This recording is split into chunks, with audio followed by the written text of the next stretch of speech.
So now we need to create a form which lets us enter in a monthly test results. So we're going to just hide over the monthly test fitness results, click on create form. It's going to give us the essential information, and now we need to go and customize this. So we're going to just minimize a few of these so we can see things a bit better.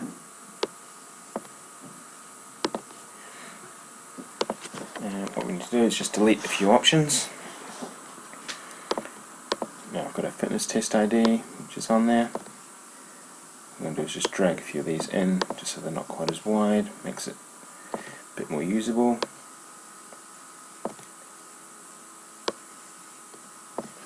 Okay. So we've now just got the information there.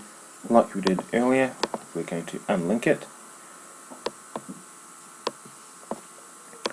So I'm going to detach it from the monthly fitness test results. And then also take out the control source for each of the fitness test ID, test month and test year. So once it's all unlinked, then we're going to go work on our fitness test ID.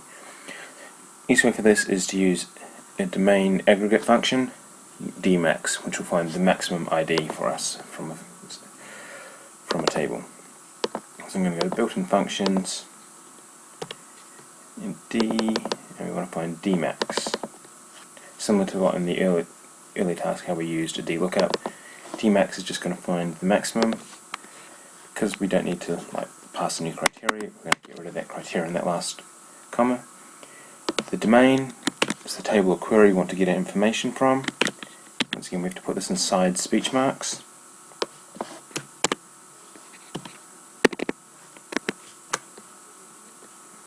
Just making that a little bit easier to see.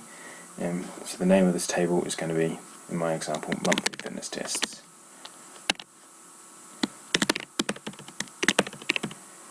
It's really important that you get the spelling exactly correct. If you have spaces, you need to put square brackets at each end.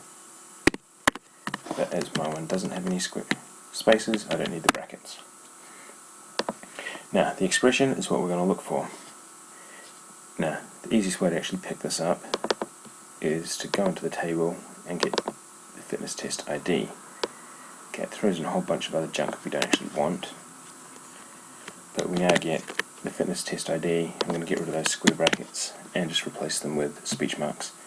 I could always just leave the square brackets in, but I just prefer to make it a little bit cleaner by removing them. So now we've got getting the maximum ID from those columns. I'm going to hit OK and enter.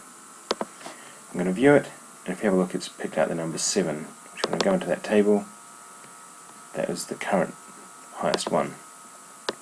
So in order to modify that, we need to go and just add 1 onto it. Nice and complex, +1. So from that, we've now generated the fitness test ID. Obviously, we don't want people to manually go and edit that, so we're going to disable it. Now, if this fitness test ID had a combination of numbers and letters, you'd use the same process that was outlined earlier when you're generating the student ID.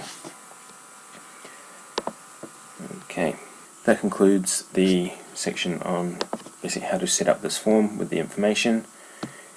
We can always use drop-down sections. There is one other thing we will sort of modify about looking at the test year. If we want to get putting just the current year in there by default, might not always be asked, but it's a nice little extension. Under control source, we're going to just add a function, and we're going to use some of the date functions. We're going to use date part. This whole first weekday, first week, we don't need. The interval, I just want to display the year, so inside speech marks, Y will get me a 4-digit year. And as the date, I'm going to use the now function, which gets what it currently is right at this point. So now, by default, it's put in 2013, because you can generally assume most people will probably be manipulating the month manually, but we can actually have the date being put in automatically. This is something you could have also done when actually setting up your tables, getting it to automatically just put in the years. Okay, that concludes setting up the table. The next video tutorial will look at how to create the first append query, which will append this information into the fitness test table.